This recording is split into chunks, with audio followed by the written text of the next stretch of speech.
English premier league club Leicester সিটির midfielder Hamza Chowdhury সোমবার সকালে ঢাকায় এসেছেন।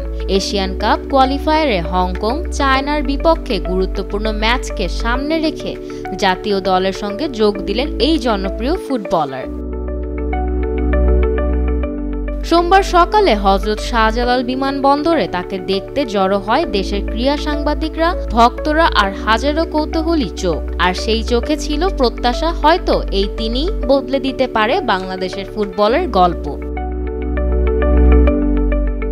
৯ অক্টোবর জাতীয় স্টেডিয়ামে এশিয়ান কাপ বাছাইয়ের ম্যাচে হংকংয়ের বিপক্ষে মাঠে নামবে বাংলাদেশ।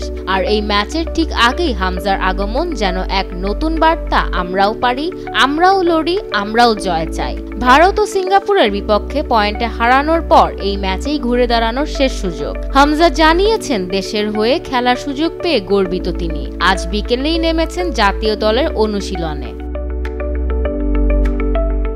কোটি ফুটবল প্রেমীর প্রার্থনা এখন একটাই, হামজার নেতৃত্বে নতুন করে শুরু হোক বাংলাদেশের জাগরণ, মাঠে ফিরে আসুক হারিয়ে যাওয়া গৌরব। আর এই ইতিহাসের সূচনা হোক এখান থেকেই, ঢাকার মাটি থেকে। মিনতি নূর হাসান, উনসা, ডেইলি সান।